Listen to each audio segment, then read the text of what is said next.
La noticia tiene que ver con Armando Benedetti, que se fue del país. ¿Cómo le parece? Se fue para Turquía.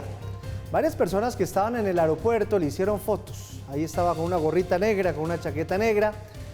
Y puso un Twitter diciendo que se va del país a atender un compromiso previo que tenía, que no se va por amenazas. ¿Por qué le digo lo de las amenazas? Porque en una seguidilla de trinos que les vamos a mostrar a continuación, él sí dijo que estaba amenazado y pedía protección para él y para su familia. Veamos los trinos. Este fue el primero, el último, perdón. Vamos de atrás para adelante. Este es el último, donde Benedetti dice: mi salida del país no tiene nada que ver con las amenazas de las que hemos sido víctimas, mi familia y yo. Salgo a cumplir con un compromiso familiar previamente adquirido. Estaré de vuelta el próximo martes. Paula, uno se va, bueno, puede pasar, ¿no? Que uno se vaya a Turquía y se devuelva el otro martes, ¿no? Pues está un poco lejos el destino seleccionado por el ex embajador Benedetti. Él dice que es por un tema familiar para regresarse el martes. Bueno, ¿pero qué dijo antes de ese trino? Pero es que esto fue segundos antes de ese trino. Él le daba a conocer al país que era víctima de amenazas, tanto él como su familia, y pedía protección de la Fiscalía. Esto era lo que escribía en su cuenta de Twitter Armando Benedetti. Le pido a la Fiscalía que tome medidas urgentes para protegerme a mí y a mi familia. Tengo evidencia física de amenazas que hemos recibido de manera directa e indirecta provenientes de personas muy poderosas. Y antes de ese trino había sacado otro, porque muchos estábamos diciendo, esta mañana estábamos como en el juego, ¿se acuerda del juego del espectador y dónde está Javier? Bueno, claro, más o menos está. ¿Y dónde está Armandito? ¿Dónde está Armando Benedetti? Entonces se decía de todo. Entonces sacó un trino temprano diciendo: para los espontáneos y creativos, estoy en Bogotá en mi apartamento con buena salud y acompañado de mis 2 hijos. Pero acaba de darse una noticia importante, todo dentro de este marco. Y es que fuentes del Consejo Nacional Electoral le confirmaron a Redman Noticias que quedan suspendidas temporalmente las citaciones a la jefa de despacho Laura Sarabia y al embajador Armando Benedetti. Las diligencias que estaban previstas para el próximo 13 de junio se aplazaron, mientras revisan una solicitud del magistrado Álvaro Hernán Prada, cercano al Centro Democrático, quien pidió asumir la investigación. ¿Por qué la quiere asumir, Paula?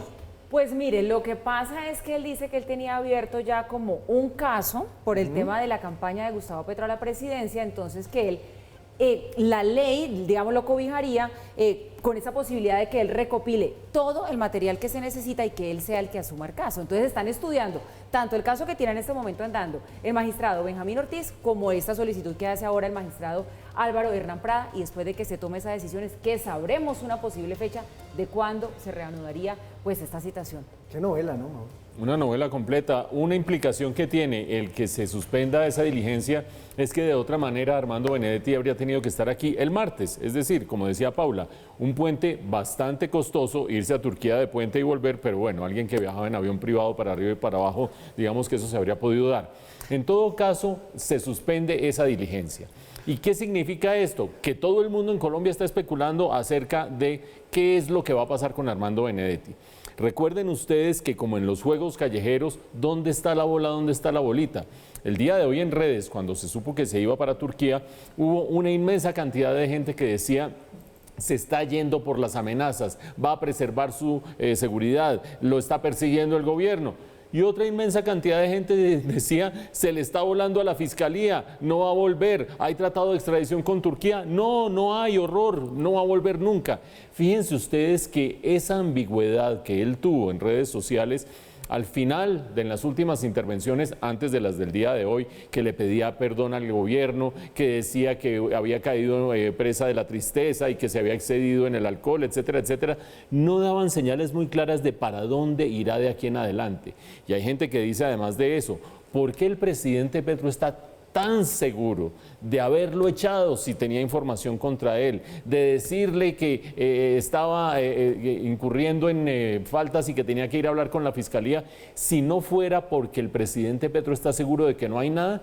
A estas alturas cualquier cosa puede pasar. A estas alturas puede ser que Benedetti sí tenga información, se la esté guardando y esté preservando su seguridad, hipótesis de algunos, o puede ser que todo sea un cuentazo y que se esté yendo pues para salir del paso y que Gustavo Petro esté totalmente seguro de que aquí no hay nada, incluso se refiere a eso en el discurso del día de hoy del que vamos a hablar en unos cuantos minutos. Por ahora Armando Benedetti se ha ido del país, esa es la gran noticia, y él mismo asegura, aunque ya no hay diligencia del Consejo Nacional Electoral el martes, que él vuelve terminando el puente. Yo le digo una cosa, Mauro. En Turquía no hay tratado de extradición. Dato suelto. Así es. Mira, lo peor que le puede pasar al país es que no pase nada en este caso. Algo se tiene que saber, lo que ¿Será sea, que vuelve? pero Yo creo que sí. pues esperemos que sí. Es posible que él no vuelva, es uno de los escenarios, pero yo no creo que a la Fiscalía nadie la pare de seguir buscando cosas. Y es posible que no encuentre nada, también, todo es posible. Claro, pero que se haga la diligencia. La investigación no depende solo de Benedetti, es lo que quiero decir. Otro tema. El CTI de la Fiscalía realizó una inspección judicial hoy en el piso 13 del edificio de la DIAN, en el centro de Bogotá, al frente de la Presidencia de la República. Allá funciona una oficina de Palacio, del DAPRE, de la Presidencia, no de la DIAN, aunque es el edificio de la DIAN. El objetivo de la diligencia es establecer si desde allí realizaron chuzadas ilegales al celular de Marelvis Mesa, la ex niñera de Laura Sarabia. Sospechan que le pudieron hacer allá la copia espejo, sacarle toda la información al celular de la señora para tener la información privada sin su consentimiento.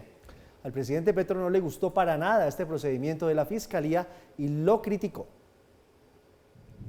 Al piso 13 del edificio de la DIAN, ubicado a pocos metros de la Casa de Nariño, llegaron al menos 20 agentes del CTI de la Fiscalía para realizar una inspección. En el ala norte de la estructura funcionan unas oficinas de la Presidencia de la República adscritas al DAPRE, cuya tarea es monitorear la seguridad del presidente Gustavo Petro y que no tienen nada que ver con la DIAN, según explicó esa entidad. El edificio de la DIAN es un edificio público y parte de ese piso 13 pertenece a la presidencia, por lo cual la DIAN no tiene nada que ver con el ala norte de ese piso y no se tiene acceso, solamente ingresa la gente de presidencia. El objetivo de la diligencia, que comenzó en la mañana de este miércoles, consistió en indagar si desde allí se hicieron las interceptaciones telefónicas a Marelvis Mesa, exniñera de Laura Sarabia, y otra mujer identificada como Fabiola, quien también trabajó con la exjefe de gabinete. Los investigadores también buscan establecer si en el piso 13 le clonaron el celular a Marelvis Mesa para obtener información, una hipótesis que surge después de que la propia exniñera señalara que mientras era sometida a una prueba de polígrafo en los sótanos de la Casa de Nariño, los policías que la interrogaban le quitaron su dispositivo móvil y se lo devolvieron horas después. Salí, me pidieron el teléfono, me quitaron el teléfono por primera vez cuando estaba en la salita. La diligencia realizada por el CTI de la Fiscalía en el edificio de la DIAN fue cuestionada por el presidente Gustavo Petro. Nos han acusado, han dicho, casi que sin ética, que nosotros chuzamos teléfonos. Acaban de allanar otras oficinas de la presidencia.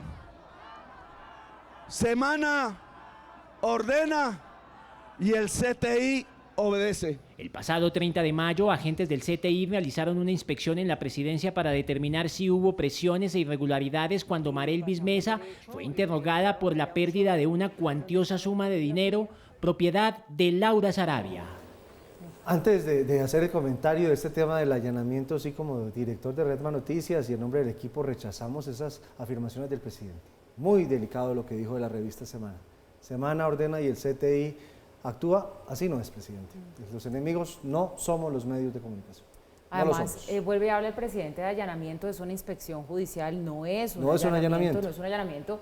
Y bueno, pues hace parte de como el debido proceso que se adelanta. Un poco lo que estábamos diciendo ahora. La Fiscalía adelanta su proceso de investigación, al final sabremos qué encuentra, qué no encuentra, hay culpables, no hay culpables, terminan siendo inocentes todos. Todas las posibilidades están sobre la mesa, pero bueno, pues es lo que hay que hacer. Y si se llegase a determinar que allí en ese piso 13 pues funcionaba una oficina dedicada como a las interceptaciones ilegales, pues eso sería gravísimo, pero el país tiene que saberlo, si sí o si no. Eso es lo fundamental, que la investigación avance de manera expedita y ojalá sin un show alrededor de la investigación, porque tengan presente el titular que se imaginó mucha gente el día de hoy. Desde la DIAN están chuzando, desde la DIAN chuzaron a la niñera, por lo tanto desde la DIAN están chuzando a todo el mundo. Tienen la información tributaria de la gente y además la chuzan, horror. No, un momentico, vamos por partes. Derecho de petición a la DIAN dice, ese piso 13 tiene 2 alas. El ala sur sí le pertenece a la DIAN, el ala norte no le pertenece a la DIAN. El ala norte le pertenece a la Presidencia de la República. Y allí viene la referencia de la DIAN, averigüen en el DAPRE, en el Departamento Administrativo de la Presidencia, a ver qué es lo que pasa allí. Va la averiguación a ver qué es lo que pasa allí, va el CTI, averigua si allí se clonó el teléfono de la niñera, si desde allí se ordenó que se interceptara el teléfono de la niñera, y la respuesta, por lo menos por el momento, de las autoridades es no. Allí no hay ninguna sala de clonación, no hay nada parecido. Hay unos computadores, eso sí, desde los cuales se planean los desplazamientos del presidente fuera de la ciudad. Habrá que ver si el CTI encontró algo más fuera de esta versión. Pero aquí se va desmontando un poco esa idea de que la DIAN está chuzando a los colombianos. No, por el momento, ni ese pedazo es de la DIAN, ni hay evidencia por el momento de que allí haya algún tipo de mecanismo para chuzar. Ahora bien, sí hay que rescatar la frase del presidente Petro en el discurso cuando dice, no encontraron nada, ninguna máquina para hacer ese tipo de interceptaciones, porque en este gobierno no chuzamos. Es una frase fuerte, contundente, una defensa férrea, pero ojo porque la parte final de la frase no es cierta. Es decir, chuzada ya hubo. Lo que no sabemos es quién la ordenó. Puede haber sido un lagarto, un lambón que quería congraciarse con alguien y la ordenó. Pero chuzada ya hubo, chuzada a la niñera ya hubo y eso está demostrado. Por lo tanto, una frase que suena grandilocuente dice, nosotros no chuzamos, no sé qué, no encontraron equipo porque este gobierno no chuza, pues ya hubo chuzada. Por lo tanto, o la frase se cae o que rapidito expliquen qué fue lo que pasó. Por ahora, calma, que la investigación debe avanzar y ojalá que cada acto del CTI no se convierta en un show de carácter político. Hoy fue un día de marchas en varias ciudades del país. A decir verdad, salieron muchas más personas de las que había convocado el presidente en marchas anteriores donde hubo poquita gente, como en la marcha del Día del Trabajo que no llenó las expectativas. Esta vez la Plaza de Bolívar sí se llenó. Allá estuvo el presidente, hizo un discurso, habló de todo. Habló en su discurso de Benedetti, habló de 2 nuevas reformas, habló del cese al fuego con el ELN que mañana lo van a firmar en La Habana, Cuba. Volvió a hablar de su teoría del golpe blando, de los medios, de los banqueros. Hemos sacado las frases más importantes del discurso del presidente. Estas son. Y anunciamos, vamos, y serán los proyectos del próximo semestre por la reforma a los servicios públicos para que el eje del servicio público no sea el empresario que se gana el billete a manos llenas, sino sea el usuario y la usuaria del servicio público en Colombia. Vamos por la reforma de la Ley 30 de Educación Superior para que la juventud colombiana pueda acceder a un derecho que es educarse, porque educarse es también en el ser humano poder vivir con dignidad. Mañana voy a Cuba y voy a algo que puede ser muy importante para la historia de Colombia. Voy a firmar un papel que puede significar el comienzo sin retroceso de una era de paz para este país. Va a ser difícil, todos lo sabemos. Más difícil que hacer la guerra es hacer la paz. Quiero esa movilización popular alrededor de la paz.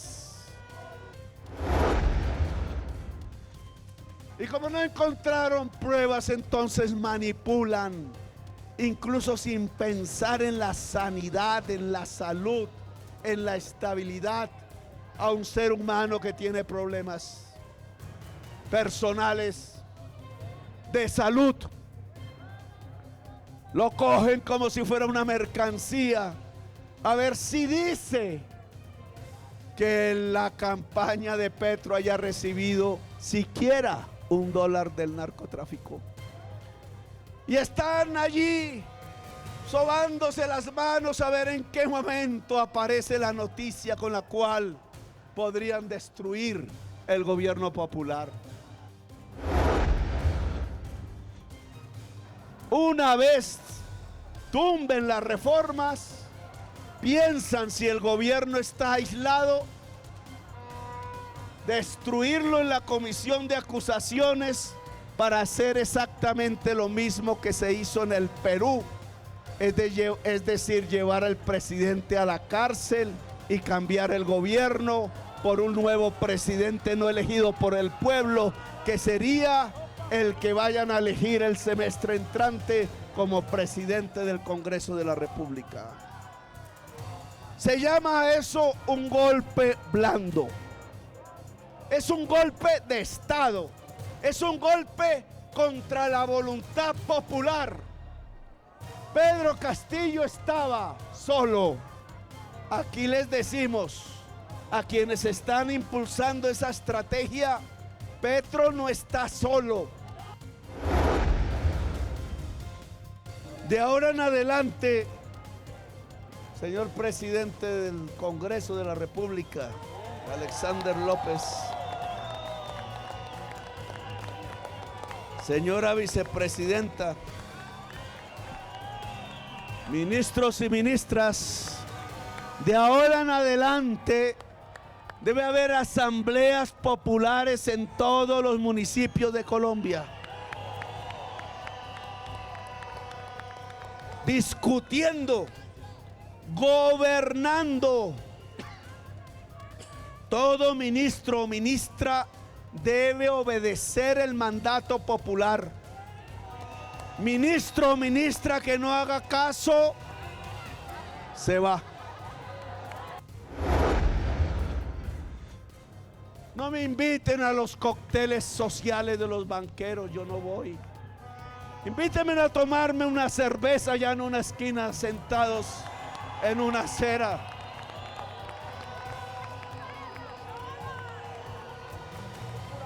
Invítenme a un baile popular, a un biche del Pacífico.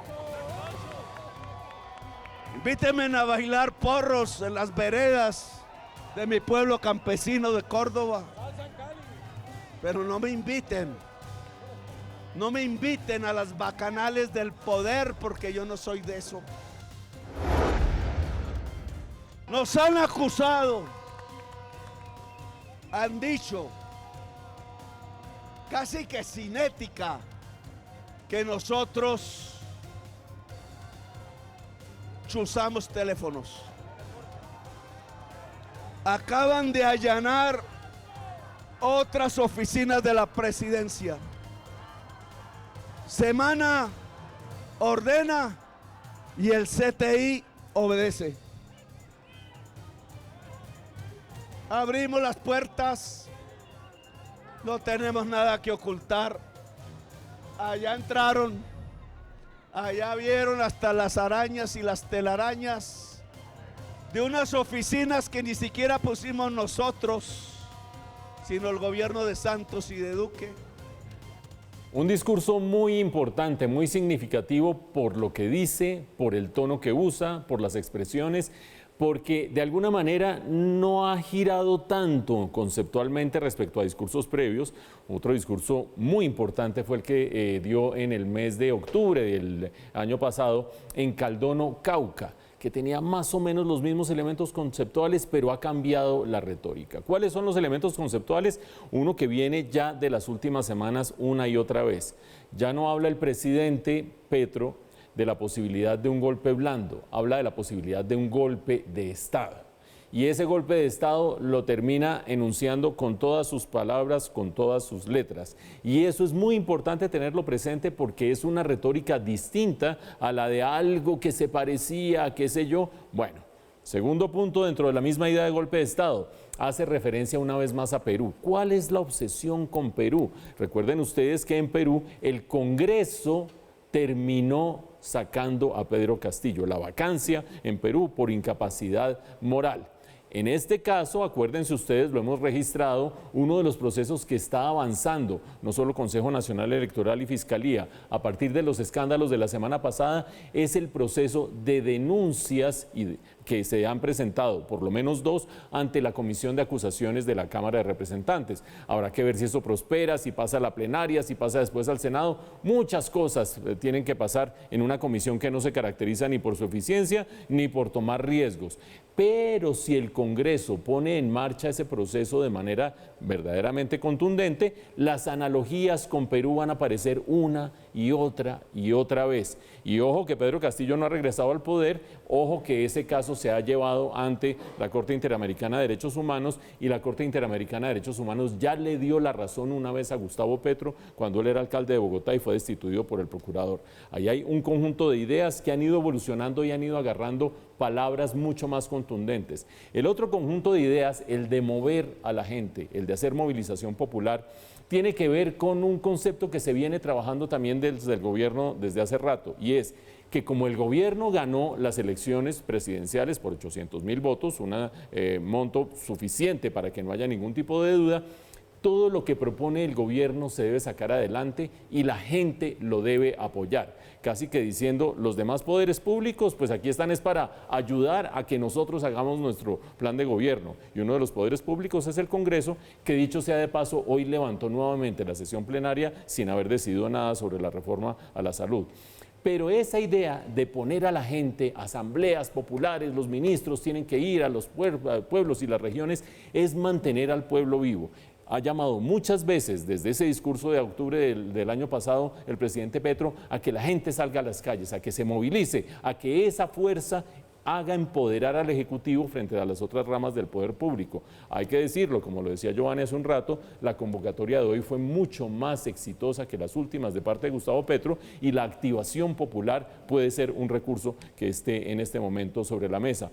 Y un último punto que no se puede soslayar de ninguna manera es el que se vaya a ir, y lo haya anunciado el día de hoy, a Cuba a cerrar esta ronda de negociaciones con el ELN y a iniciar un cese al fuego que aparentemente sería de 6 meses.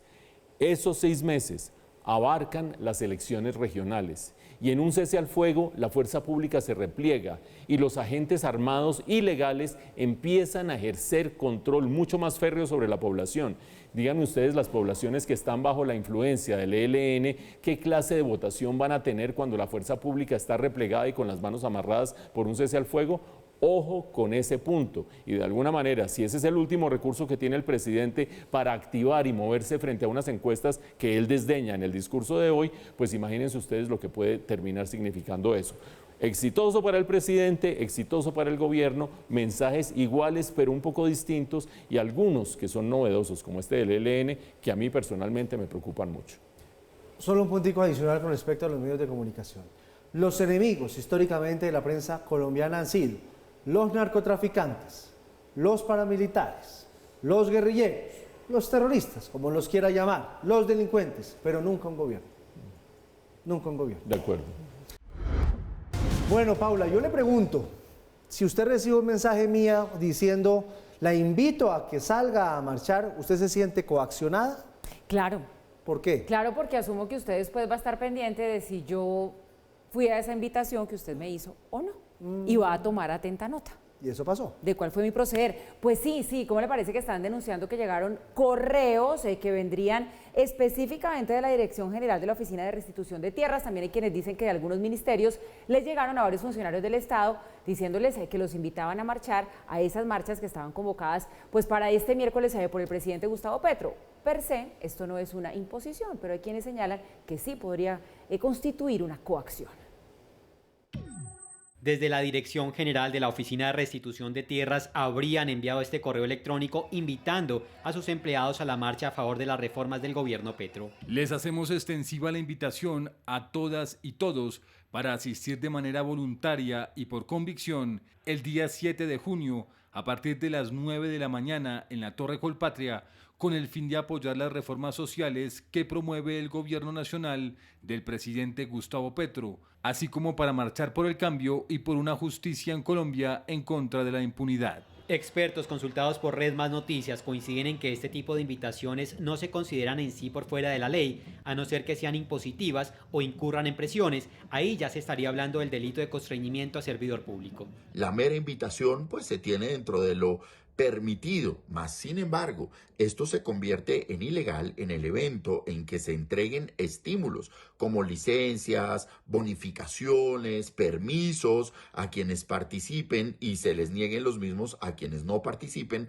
o se tomen represalias. En el caso de que un funcionario reciba una invitación a movilizarse, es de su autonomía decidir si participa o no. Manifestar es un derecho que está consagrado en nuestro artículo 37 de la Constitución. Y descansa en un pilar básico de la democracia y es la libertad. Por lo tanto, cualquier funcionario público que obligue a otro o coaccione a otro funcionario a participar de una marcha estaría violentando este derecho y además podría estar cometiendo faltas disciplinarias y delitos. Algunas voces indicaron que estos correos también se habrían enviado desde algunos ministerios. En diálogo con Red Más Noticias, el ministro de Salud informó no tener conocimiento. No, nada. Por lo menos yo no la conozco. Yo he salido porque creo que para mí, que estoy representando a sectores muy importantes del país, creo que es menester manifestarnos también, como se manifiestan todas las fuerzas a través de la radio, de la televisión. Nosotros pues nos manifestamos así, como siempre lo hemos hecho. Por su parte, la ministra de Trabajo explicó que la convocatoria fue abierta. Convocatoria que se hicieron desde las centrales obreras y desde los movimientos sociales. Lo que el gobierno ha hecho ha sido acompañarlas, porque nos identificamos con los objetivos que tiene la marcha. En el caso de que algún funcionario reciba amenazas, presión o chantajes para salir a marchar, debe interponer las denuncias respectivas ante la Fiscalía y la Procuraduría.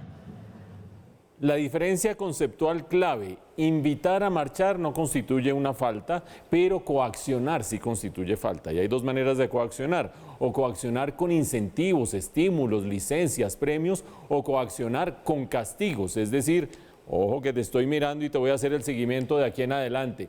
No queremos decir que estas cartas quieran decir que la coacción se ha hecho efectiva, pero que la invitación, sin lugar a dudas, es algo que de repente la gente dice: hey, un momentico, yo estoy aquí trabajando hace 15 años, nunca he ejercido política, no me abarca ningún tipo de color y ahora mi jefe, sea el de la oficina que sea, me está invitando a marchar en una manifestación a favor del gobierno, empieza a ser un indicio que es preocupante.